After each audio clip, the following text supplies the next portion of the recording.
So just before going into this video, I want to sort of apologize. There were lyrics provided for this, a set of lyrics. I didn't check them. I forgot.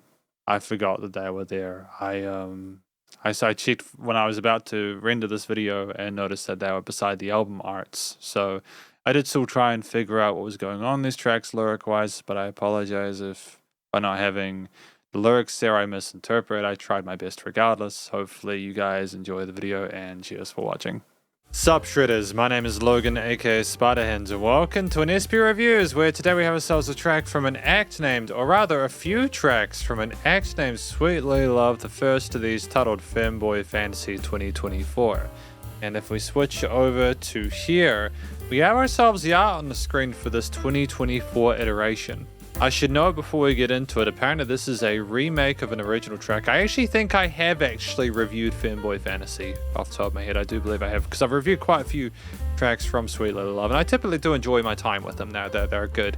I should also note that apparently the vocals are from the M-Voice voice synthesizer. So without further ado, we're going to listen through this track as well as the two others from start till finish, and we're going to hear what we think. Let's go, let's do it.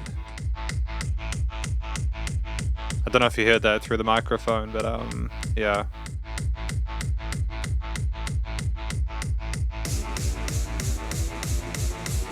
I mean, it's incredibly full on automatically, isn't it? With these kicks and such in the riser.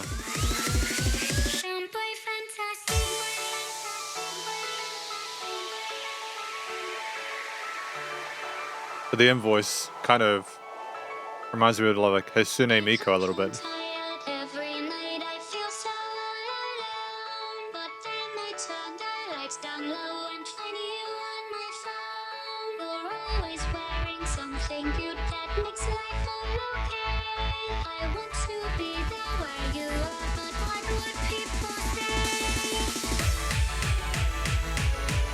Really natural rise into that.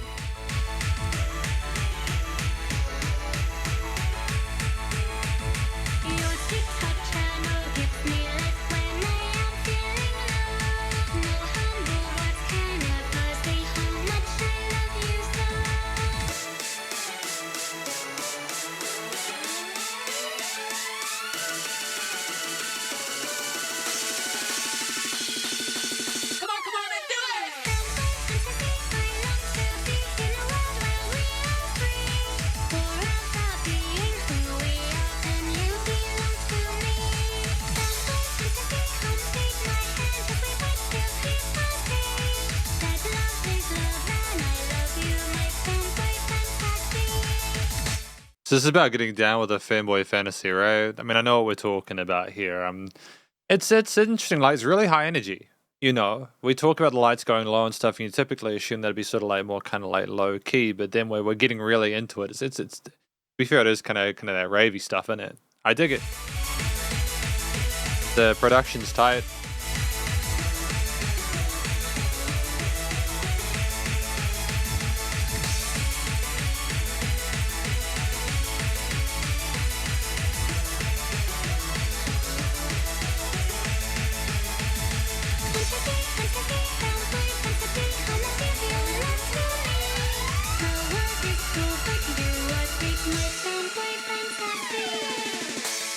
Femboy originated in the 1990s to describe effeminate men who represent themselves femininely by wearing skirts, thigh-highs, and other various feminine accessories, and the first online community dedicated to it was created in the form of Boy Fantasy in 2001.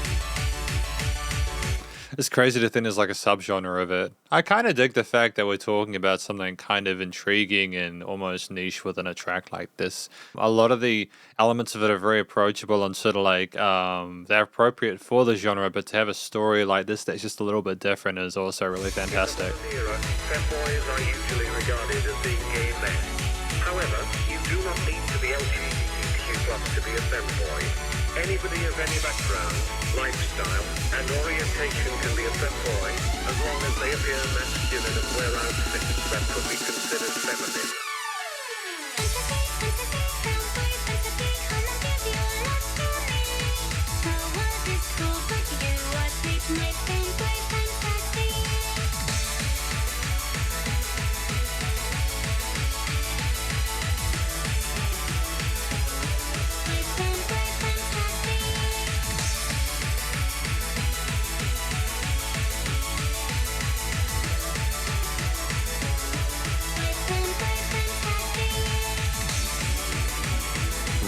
when it rises up like that again. Several different types of that actually within this track.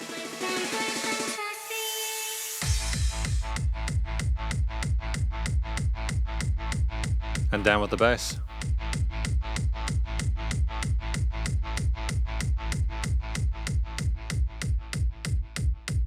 And a fade out with the kicks in there as well, nice.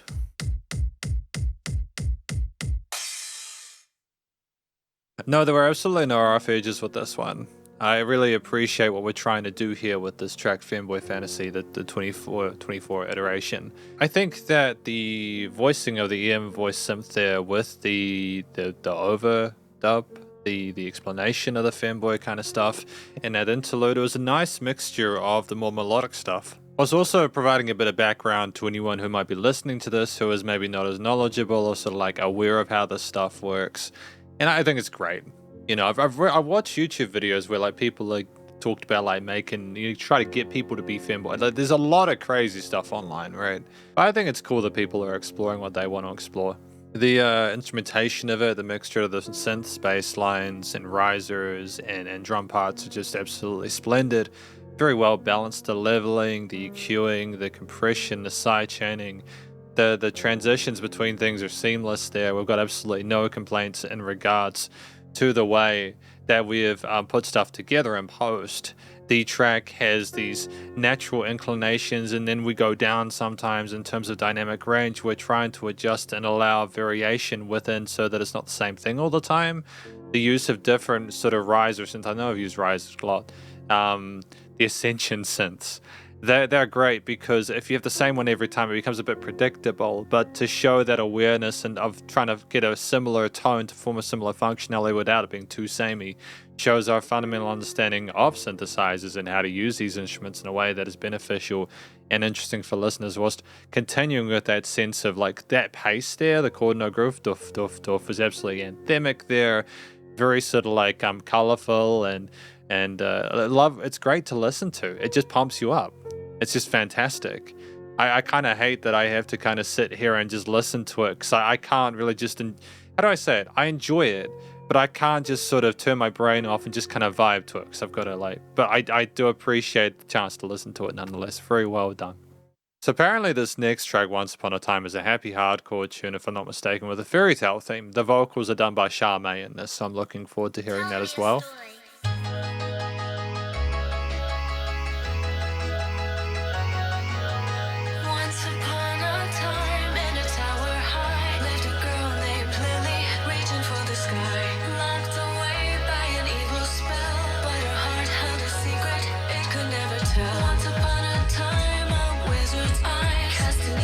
Layering.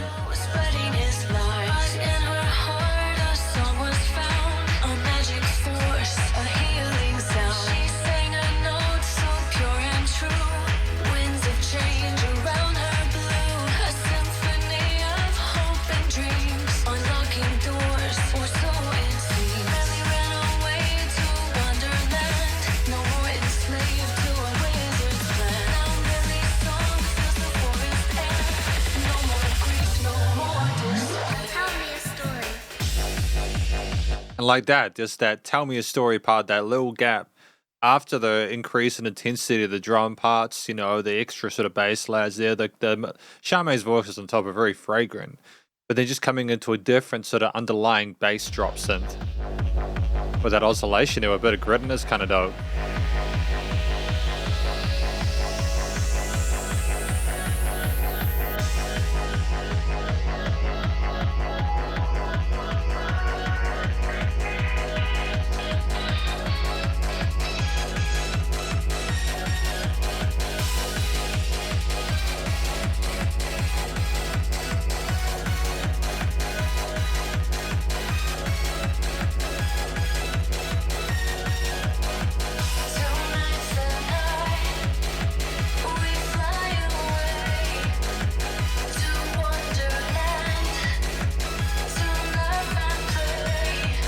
One thing I want to comment on, just for that previous drop section, could you hear the bun da da? It was kind of a little bit sort of swingish with the phrasing of those offbeat da da da sort of additions there. And I like the fact that even though we've got a driving chord, no groove on the accent on the basses, that we allow a bit of fluffiness and sort of malleability rhythmically there. I think it's a kind of interesting, kind of staggered step there that makes it a little bit more whimsical.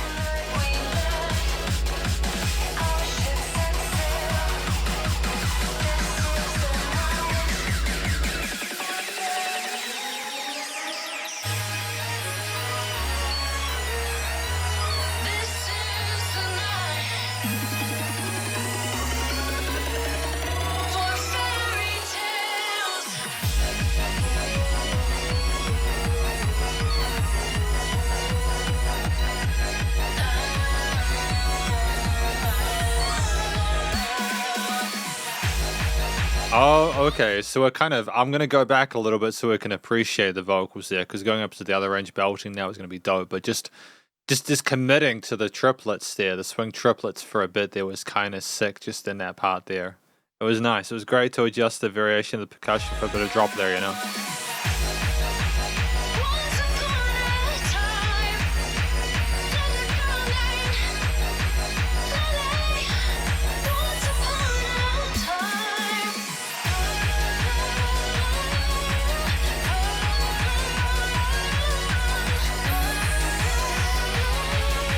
Combining the rises with the vocal runs.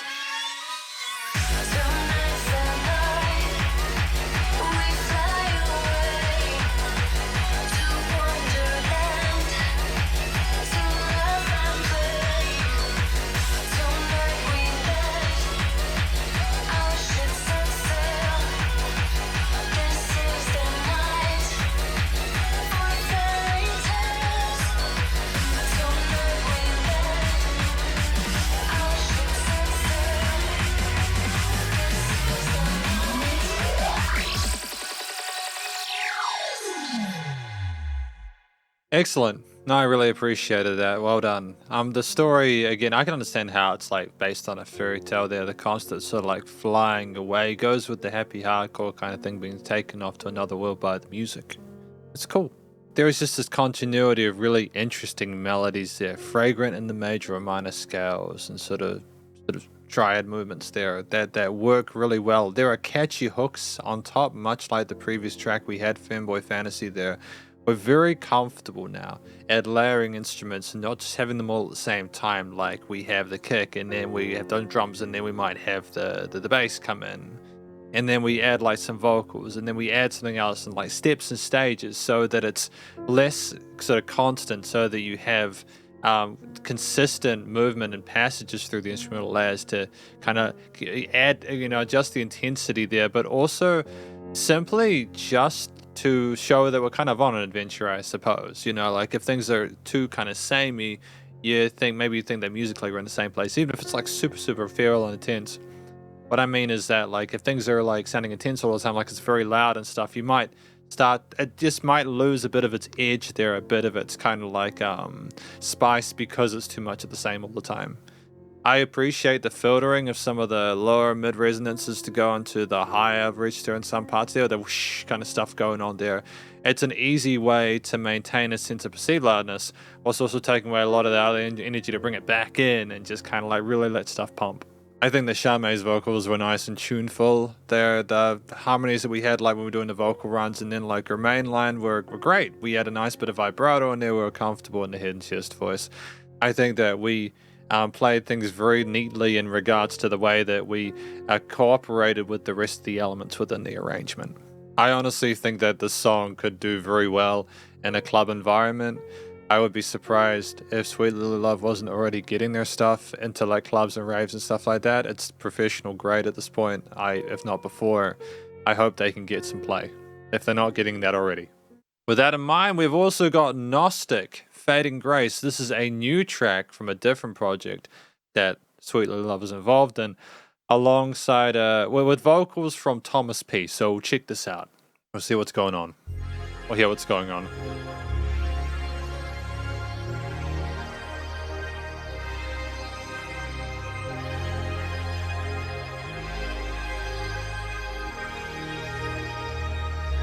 I think it's just really interesting sounds and an interesting environment they've created orally.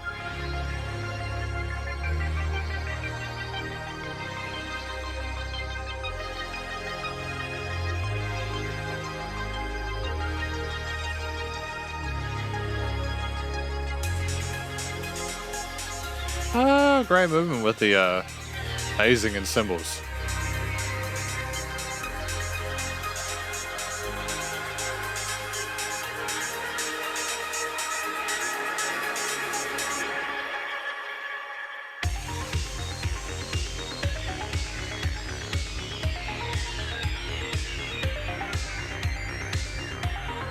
I kind of adore this. Like, I unironically enjoy it. Neon lights, shattered dreams, concrete jungles, silent screams, a web of flies we can't escape. Could we have potentially filtered out his vocals a bit more on the low end to kind of make them seem a bit more sort of like misty or ghostly? Trapped within this fractured state. Concrete towers scrape the sky. In the shadows we comply. Dreams erode in daily grind. There is reverb and delay, that'll be fair. Hard to fight. Live the future, dance until dead man's feet. Soulless eyes, days and hours, to the abyss, off the feet. In the twilight of our fading grace, forever lost in endless night. We've lost our souls and memories of the fire that once burned bright.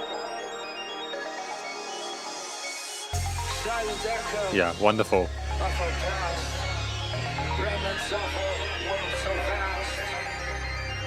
In the ruins of our pride, we find solace we can fight. Underneath the surface crack lies a truth we can't take back. Found the rules we never made in this wasted empty case. Living in the future, dance until a dead man's feet. Soulless eyes gazing down into the abyss of the feet. The the way that we are ascending in those little arpeggiated movements, the those sequences there are fascinating because it's not like we're trying to necessarily stay within the scale. We're modulating the movement to depend on the chord, and it creates a sense of uncertainty or sort of like mystery about it. It kind of seems otherworldly a little bit. And the way that we're singing on top there, I do appreciate the chorus vocals as well as what we're trying to do in the verse. With some of the more sort of synthetic kind of like digital elements there, it's really like, feels like we're inside a computer or something like that. It kind of reminds me of those like early 90s, those mid 90s PlayStation games. Like some of the music that they used to have in those. In a good way, I mean that genuinely. I think it was dope. In the twilight of our fading grace, forever lost in endless night. We've lost our souls and memories of the fire that once burned bright. Living in the future, dance until dead man's feet. Soulless eyes gazing out into the abyss of the feet. Backing vocals and main. So like two at the same time.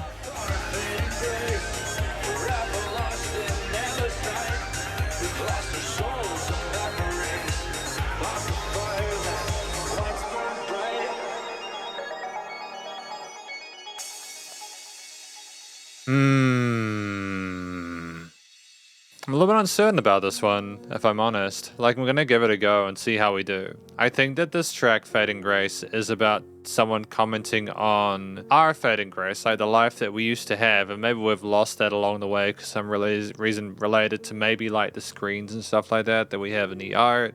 Maybe it's related to like digital technology and stuff like that. Maybe we've lost something, can be going like digital and all that kind of stuff. I'm not sure. That our fire used to burn bright, but basically we don't really have that sort of spark anymore. It could be talking about a lot of different things. I think that I think I need more time with it to sort of really figure out what's going on within it. But I like the fact that there is replay value in the sense that because I like the track and how it sounded in general, there's like an incentive to do that. I think that if you have lyrics that you can understand but don't get the whole picture of it face value on the first listen, But if you're, if you're wanting to listen to it again because you appreciate like the drop or the chorus sections or just the musical motif itself or any of the parts, then you've succeeded as a musician. It's so hard to get a second listen on any track, let alone the one that they've already heard. So well done. It genuinely, I've said this before about Sweet Lily Love stuff and now Gnostick stuff. We're in a position now where I think we are very sort of flexible and capable of doing whatever we want within EDM as a genre. At least within the stuff that I've heard from, the happy hardcore stuff, the kind of techno, kind of like trancey stuff, this very like dark wave synth pop song. I would honestly appreciate, and maybe even having like, I reckon we could probably pull off like an EP at the least of working with different singers and kind of giving their stories credence and allowing them to have a platform to sort of base themselves off of. I think there's some really positive stuff here. The development's been well worth it. And I don't really think there are any weak points, but we'll talk about these tracks overall in the conclusion. Because welcome to the conclusion, my review of this track from an act named Sweet Lily Love, as well as the Gnostick project, titled, there were tracks titled Femboy Fantasy 2024, as well as Once Upon a Time from Sweet Lily Love, and then the project Gnostick has Fading Grace. Now, I think that each of these tracks, I spoke about what I thought they were about within them. Femboy Fantasy is about having that sort of like that attraction at time with someone, being whoever they like want you to be, etc. You know what I mean? I think that Once Upon a Time, it's not just about, it's like a fairy tale sort of like flying away from all worries and troubles and just getting like lost in the music and everything like that, going to a wonderland, a fairy tale away from time. And then Fading Grace, I'm kind of still figuring that one out, but I think it's about sort of losing ourselves, our humanity, our spark and everything like that in exchange for something. Maybe something occurred that the singer is talking about from personal perspective. Maybe it's just a general comment about people in general, I'm not sure. But either way, I still think that each of these three tracks has their own personality, their own story to tell. I think that ultimately they're very well worth listening. In terms of vocals, I think that Femboy Fantasy had like the invoice voice synthesizer. There are vocals from Charmae on Once Upon a Time, and Fading Grace had vocals from Thomas P. I thought that Charmae and Thomas P. Doth, they did great jobs. They had different vocal styles, but I think that it's that same angle. There was no point where I listened and I thought, did we need to do anything differently here? They were able to sort of display their own personalities, express themselves the way they needed to in order to be heard in the way they preferred and desired. They sung in a way which is appropriate for the tracks. I think that they had a fundamental understanding of music theory and composition alongside like how to harmonize with different elements, when to come and when to not, how to sort of like adjust our intensity of our expressions and stuff like that. I appreciate the fact that we picked singers who knew what they were doing. And I think that it was also a shout out to the first track, Femboy Fantasy, for having that little voiceover thing with the person talking about like what the whole femboy thing was. So I think for anyone that, again, if anyone isn't sure about that kind of stuff, that's good to have. Ultimately, it's these three songs, yeah, vocals aren't an issue. We now know how to find people that do what we need them to do to suit the vibe and aesthetic of the track as a whole there. The story is elevated because of their efforts, and everyone's happy. And I think it's not just that we sang in a way which was appropriate for the tracks.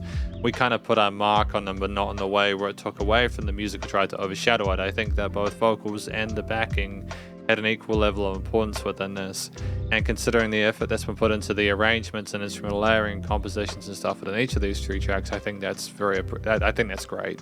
Each of these three tracks is within that sort of 2 to 4 minute sweet spot there. We're not trying to sort of like go too far or too little, and I kind of got to respect that. I think that there is a time and place for an extended mix, but when you're trying to sort of show proof of concept, it can be good to be able to have shorter tracks. And I think that we did well in all three. I think that Fading Grace had more of a contemporary verse chorus kind of structure-y thing going on there with instrumental parts as well without the vocals. I think that with Femboy Fantasy and Once Upon a Time, they were more sort of like, we had vocal parts, maybe some verse bits and stuff like that. We had interludes like with the voiceover of like the person talking, like the AI voiceover of like the thing, Wikipedia, the Femboy thing. But with the first two tracks, it was more about trying to sort of like establish like rising up, having a drop, having it bounce for a bit, come down, maybe have like a little gap of filtering or whatever, go back up. I like the fact that we were true to the genres that we worked with there. We chose structures and transitions that were appropriate there. We never really used the same. I mean, like, to be fair, in Fading Grace, there was some like more predictable transitions, but in a way which made sense because we were trying to make a more sort of like contemporary pop track within it. Not pop track, but, or to be fair, synth pop. you know, that makes sense. You don't just have to have it progressive the entire time in any genre. But I think with Once Upon a Time in Femboy Fantasy, because the energy is already so high and so intense, you really need to kind of like slap the crap out of the listener occasionally, kind of get them moving. But I think, to be fair, the tracks were also quite pretty. Now, if I talk about a few of the key instruments I think that we really benefited from having in this, I mean, clearly the synths are going to be the star of the show here. It's not just that we understood how to put chord progressions together with pad parts there, a little arpeggios and sort of like broken chordal bits and little melodic runs with the leads there. There were basses and 808s and all that. It's not just that we knew how to write the parts, it's also that we knew how to pick interesting sounds. It's like we understood what each song, what each style needed, and pick sounds that were appropriate to further elevate the vocal and the lyrics themselves. Like, I think that there was some really pretty sort of like mesmerizing stuff going on in Once Upon a Time with some of the tones there. It almost sounded like you're hypnotized by it. But Fading Grace is a little more sort of like low key, that wow, kind of like the bass tone there, the sort of like sort of cyberpunk is kind of like da da da dun da da da dun, you know, like modulating almost like a jazzy sort of resonance there. It seems a little more sort of like sophisticated, I suppose, in a little way. I like that we established different sort of like thematic criteria per track. I suppose it's more of a sort of a theme comment. But I think the synths, just the choice of sounds, combined with the post-production, which was really tight, was also very positive.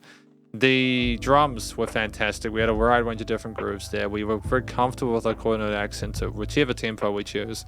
But we also had some really fascinating builds there with doublings and singlings of the kicks, and we were very comfortable there in the snares and the different cymbal grooves. We have a fundamental understanding of quarters, eighths, triplets, and sixteenths and stuff like that. There was dynamic range. We also knew when to not have drums, and yeah, we smashed it. And I think that the use of synths and basses are really the main ones, aren't they? They really are. Like, those synthesizers and keys can just cover so many different parts of the keg there.